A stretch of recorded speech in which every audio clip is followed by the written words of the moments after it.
Isso é ridículo porque no final a gente só tá se ferrando em prol de uma possível reeleição dele ou uma continuidade do seu legado que só tá afundando o país.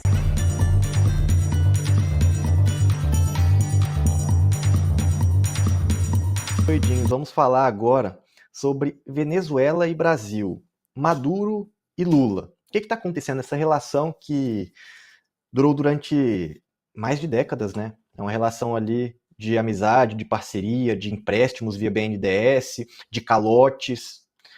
Mas agora parece que a Venezuela está aproveitando aí um momento de fraqueza da política internacional brasileira e está taxando o Brasil. Olha só, não é só os Estados Unidos que estão entrando aí em uma guerra tarifária contra o Brasil. A Venezuela também. Joga pra gente na tela, Matheus. Olha só, Venezuela ignora acordo comercial e impõe tarifas de 77% sobre os produtos brasileiros. A gente está vivendo em uma situação muito complicada. Nós temos aí o Milei se afastando, querendo sair agora do Mercosul e negociar direto com os Estados Unidos. A Venezuela taxando o Brasil perdendo relevância na América Latina e no Sul global, enquanto a gente tem um cara que está, assim, senil na presidência da República, com uma equipe que eu não sei se são 100% capachos, mas não deveriam ter ali pelo menos uma certa inteligência nas negociações internacionais.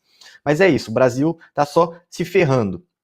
E aí, eu te pergunto, o Brasil vai continuar sendo tratado como otário? A gente vai eleger um presidente que cuide bem da política externa ou a gente vai eleger um cara que vai, muito provavelmente, nos colocar ali como subordinados dos Estados Unidos? Vai resolver o problema da política internacional do nosso país? Então, essa notícia da taxação da Venezuela, ela abre várias caixinhas, né, na minha cabeça, pelo menos, que é o que você colocou. Primeiro que o Brasil ele está perdendo uma relevância exponencialmente, né? A relevância do Brasil ela está decaindo assim internacionalmente, seja de importância econômica, seja de uma importância, né, um prestígio aí da nação Brasil, né? E uma coisa que é engraçado, né?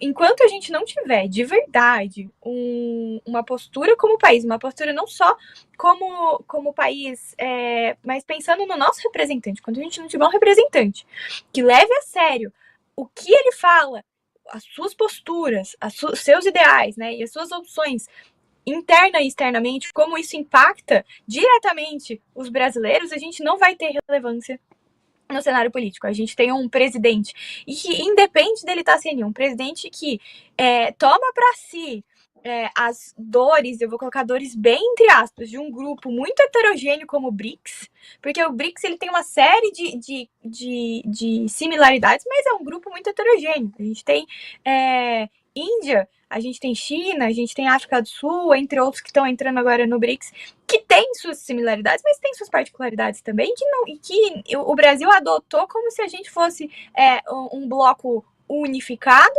e o Lula decidiu que ele é o porta-voz desse bloco, atacando, por exemplo, os Estados Unidos frequentemente. Como que um presidente, uma equipe presidencial não entendem que esse tipo de postura vai afetar diretamente o Brasil e não necessariamente esses outros países, porque não são eles que estão tomando as rédeas dessa postura de política externa que o presidente tem tomado.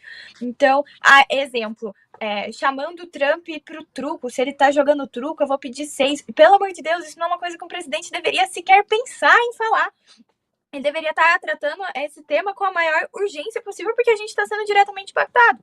E isso, para piorar, sobre uma narrativa falando nós somos soberanos e não sei o que, isso atacou a soberania do nosso país e utilizando o Bolsonaro como subterfúgio para essa narrativa, como se ele não fosse o grande culpado. Ele é o grande culpado justamente por estar administrando muito mal o nosso país. E a gente agora, por que a gente não teve a mesma postura ou a mesma reação com essa taxação da Venezuela, que inclusive quebra acordos do Mercosul, né? Então, é uma postura realmente que a gente vê que é uma narrativa para a bolha, para a população, criando uma narrativa, o vilão e o herói, né? O americano que explora o pequeno sul-americano. E isso é ridículo, porque no final a gente só está se ferrando em prol de uma possível reeleição dele ou uma continuidade do seu legado que só está afundando o país. Para mim, enquanto a gente não tiver alguém sério o suficiente, que tenha um mínimo de postura, a pessoa pode ser incompetente, ela tem que ser competente em contratar uma boa equipe e saber ficar quieto no momento de ficar quieto. Isso não é se submeter aos Estados Unidos, mas a gente tem que saber quais brigas a gente deve acolher, quais batalhas enfrentar para no final não sair perdendo, porque o que eu tô vendo é que a gente só sai perdendo de toda essa história. Exatamente, até porque ele tenta ficar nesses ataques aos Estados Unidos e ao mesmo tempo ele perde moral com a China. Ele teve essa viagem desastrosa que a Janja falou bobagem, completamente desrespeitosa, em uma reunião onde ela não deveria sequer falar, não deveria sequer estar, na minha opinião. E aí a gente tem aí o Xi Jinping chamando o pessoal aqui da América Latina, acho que foi um ataque mais voltado para o Brasil, chamando o pessoal de vagabundos. Ele não usou, claro, esses termos, mas próximo a isso. E aí a gente tenta, a gente não, a política externa do Lula joga contra os Estados Unidos, xinga o presidente Trump de todas as formas possíveis, vai contra todas as políticas externas dos Estados Unidos, seja no Oriente Médio, seja na guerra Ucrânia e Rússia, ataca a soberania dos Estados Unidos, o próprio judiciário brasileiro ataca a soberania dos Estados Unidos, e aí agora vem com esse papo de soberania, né? Então é completamente confuso. Qual o plano verdadeiro do Lula? Sim, eu concordo com você, muito provavelmente isso tudo é para se reeleger, só que está isolando o Brasil do resto do mundo, e não só do Ocidente. Então, é uma jogada bem arriscada. E a gente vê isso exatamente com a própria Venezuela, que é parte desse dito eixo das ditaduras, né? Que é o entro político que o Lula tenta se aproximar, até por parte dos BRICS, a Venezuela tentou entrar para os BRICS, e é mais um sinal que está tudo errado, está tudo caótico, ao menos pro lado dessas ditaduras, para esses governos mais autoritários que o Lula sempre costumou jogar, ele está errando e erra vez atrás de vez.